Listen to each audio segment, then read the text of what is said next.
Hey everyone, welcome back to my channel. I'm Kayla and it's time to crack into a good book. So today's video is going to be another one of these author spotlight videos.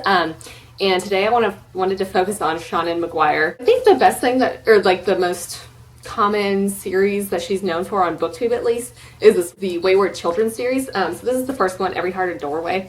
So basically, I mean, these are all pretty short novella length books. And basically it's like, what happens when kids who go through portals, think like Alice in Wonderland, what happens when they come back, and how do they adjust to life, and do they want to return to the world that they were in or not. So basically in this series there's a house for wayward children. So the first book, there's we're introduced to this world and there's a bit of a murder mystery happening. Generally, I do like these, but I think that I've read books 1 through 3 so far, and the second one has been my favorite because it's felt like the most complete of the stories. But my problem with these is it just feels too short and not developed enough. But I mean, generally they're really well received on BookTube. So if you're interested in it, try to get it on sale, because I mean, these things normally cost $18, which is insane. I would never pay that. So I got these, a couple of them on Book Outlet for fairly cheap, and then there's occasionally Kindle sales for a couple of dollars. So go that way or check out the library. I'm pretty sure my library has it, so see if yours does, or you can request it. But yeah, don't pay full price for that because that's crazy. Anyway, yeah, it's a pretty good series, but not my favorite. So another one that I've already talked about on this channel, I think in my July wrap-up, is Middle Game. So this came out this year, and it's kind of a bizarre story where our main character twins are the embodiments of language and math, and there's an evil guy who doesn't really come across as all that evil. I don't know. He has created them and wants to control these abstract concepts. I enjoyed it, but this is not my favorite Seanan McGuire book by any means. I think I ended up giving it 3 out of 5 stars. I'm not going to reread it, but I don't know if I'm in the minority here. I think a lot of people do really like this book. I would say, again, if you're okay with, or if you enjoyed The Library at Mount Char, which is I think a similar sort of weird vibe, then you'll probably like this. But for me, I was just no, not feeling it. And it's a fairly long book. I definitely struggled in parts to get through it, but if you're interested in it, maybe pick it up from the library. But I would suggest not buying it. Okay, so she has another series that's the indexing series, and I think there are 2 books. I've only read the first book, and I gave it 3 out of 5 stars. I didn't love it, but it's called Indexing. So I think in this story world, fairy tales have the possibility to become real. So the story follows this management bureau that I think kind of contains the fairy tale narratives into just not producing disastrous results. I really like that concept, but execution was kind of meh for me. It's been years since I've read it, so I don't really recall details all that well. I don't think it's her best series, so I mean, honestly, I don't think I would necessarily recommend it unless you're really interested in reading all of her works, and this sounds super intriguing to you. She also has a short story called Dusk or Dawn or Darker Day. Our main character's sister dies, and our main character blames herself for that, and then our main character also dies, and so she blames herself for that as well. In this story, souls are given a certain amount of time, so if you die too young, then you have to kind of make up that time. So she works at a suicide prevention hotline, and somebody is binding ghosts and prohibiting them from obtaining their allotment of time or something along those lines. I liked it. I gave it a 4 out of 5. Obviously trigger warnings for suicide, because that is very much present in the book. But I think it was a really interesting concept. I did enjoy it, like I said.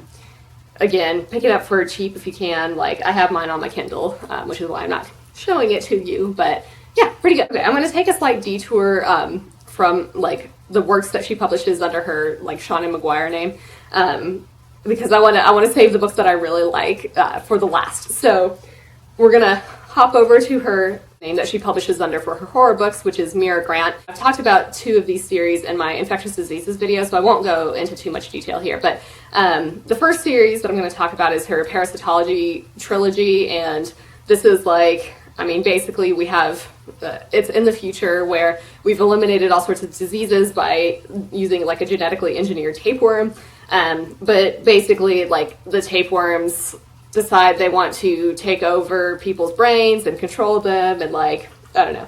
It was good. It was by no means my favorite of her series. Like, again, like I said, I think in that video, if you're interested in it, pick it up from the library. I think I gave them all 3 out of 5 stars, so like, didn't love it for sure, but enjoyed it. Not one I'd reread. Then her other series is the Newsflesh series, which again, I talked about in my infectious diseases video, but this is like, you know, viruses come together to create like a super virus that causes zombieism.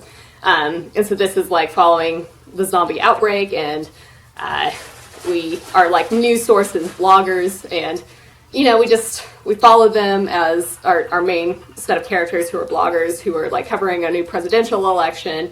And I think this one was much more enjoyable. Like, I think, like I said in my infectious diseases video, I think I gave them all 4 out of 5 stars.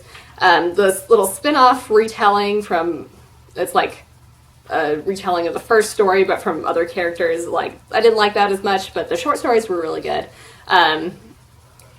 I feel like between the parasitology and Newsflesh series, I'd reread the Newsflesh series, but even then I'm like, I don't know if I need to reread it, so like, probably borrow it from your library. This is an interesting concept. I liked that quite a bit. But like I said, also in the infectious diseases video, like, both of these series have certain phrases that get repeated very often. So if you're going to read them, I would highly suggest that you spread them out so you're not irritated as much when you come across these phrases. The next book I'm going to show you is also published under her Mira Grant name, and this is Enter the Drowning Deep. So there's a prequel to this called Rolling in the Deep. In this series, like 7 years prior, which is what's covered in the prequel, a ship vanishes in the Mariana Trench. And the ship was going to film like a mockumentary about mermaids. Like, the ship was lost at sea, and now basically this is like trying to figure out what happened to that sea voyage. Why did everybody die? So this basically has killer mermaids in it, and is really great. I really enjoyed this. Evidently on Goodreads, I only gave it 3 out of 5 stars, which, like, I thought I enjoyed it more than that. And I'm pretty sure I did enjoy it more than that, so I don't know why I rated it like that. But yeah, it's like pretty fast-paced. I think like our main character is a scientist, so there's like some fun sciencey things. It's a fun take on mermaids. I think fun as in like a little terrifying, but you know, it's good. It's all good. So like, of her Mira Grant series, I would recommend this the highest. And like, I'm glad that I have this in physical copy. So like, if that gives you a sense of my enjoyment, you know, probably, unless that like doesn't sound like super appealing to you, maybe borrow it from the library. But like, if it does sound appealing to you, I would recommend picking it up because it is good. Definitely perhaps a fun October read for you. All right, so the next few series are ones that like I absolutely love. So these are all urban fantasy series, and I think the first one I will talk about is the October Day series. So this is the first book, Rosemary and Rue. So fun little fact, each of the titles of these books are based on lines from various Shakespeare plays. So that's kind of like a fun little thing. But basically, like, this is like a Fae series. And like, I know like the Fae have been a popular theme, I guess, fairly recently, so you know, some of you may be a little bit tired of it, but I would highly recommend this. Like, this is probably my favorite depiction of the Fae. Between this and the other series I'm going to talk about, this is like a darker, grittier sort of series. Our main character is a private investigator, and like, she starts off as a changeling, and you know, as the series develops, like, things happen. I think this first one is like a murder mystery. Is that right?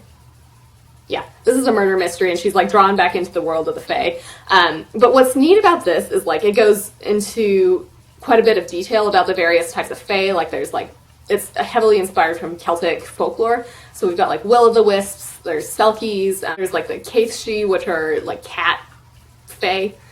So like, people can turn into cats. or I guess these fae can turn into cats versus like, you know, back to human-esque at will. So that's kind of fun. There's banshee. It's not like solely Celtic folklore based. There's other types of fae. Anyway, yeah, like I would highly recommend this. It's like I said, like more of a gritty urban fantasy than the next series I'm going to talk about. But I loved all of these books. I think book 13 or something comes out in early September. So I'll talk about that in my like September releases video. But I'm really excited for it. I think it's going to be great. Yeah, just a really fun series. So the next series I think that I'm going to talk about is the Ghost Road series. So I think there's only 2 books in this right now, and they do connect in with the last series that I'm going to talk about. And I think I would recommend reading them first because the characters in this series do come up in that. So I think it'd be like a little more fun to kind of know their backstory getting into it when you see them like mentioned as side characters. So the first book is Sparrow Hill Road. So I thought I had my copies here, but evidently I don't. The main character, Rose, is run off the road by a man when she's like a teenager, and she dies. And so she comes back as a ghost, and she's like basically like a road traveling ghost. And they call her like the girl in the diner or the phantom prom date. What happens basically in this series is like the guy who ran her off the road is like trying to kill her again. Like he thinks that since he killed her, she belongs to him. So we have some interesting magic in here, like the crossroads, where basically like if you're at a crossroad and you make a bargain, like things don't generally go well. And so it's just like, I don't know, an interesting urban fantasy series. And the main character, Rose, comes up in this next series that I'll talk about. But I really liked both of these. I think I gave both of them 5 out of 5 stars. So this is actually, I think, the 3rd book in the series. The first book, I think, is at home with my parents. So I'll just put it up on the screen here. The first book is called Discount Armageddon, and I would definitely recommend starting there. But so basically, this follows a family of cryptozoologists. So far, it seems like I think there's like 3 siblings in this family, and each sibling gets 2 books. So I think we've made it through book 6 now. But yeah, so there's like various monsters and like supernatural creatures in this world. But this family were originally part of the Covenant of St. George, which is like basically sworn to kill all monsters.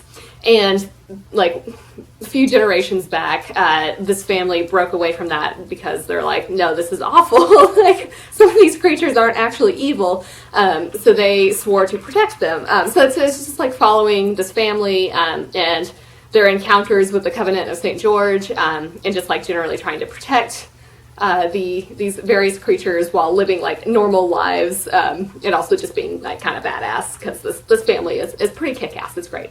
But the first one follows Verity, who is the oldest sibling, I believe, and she is like a professional dancer. So we follow her like trying to. I think she's in New York. Just like auditioning for various roles, and then she encounters the Covenant and shenanigans ensue. Some of the local, in the first book, some of the local cryptids are like disappearing, and they kind of have to like solve why. And so there is like a bit of romance throughout these books, but it's kind of fun. I like it quite a bit. And then these ones, this is the 3rd one, Pocket Apocalypse. This follows Alexander, who's the middle sibling. So he is like, he works at, I think, a zoo.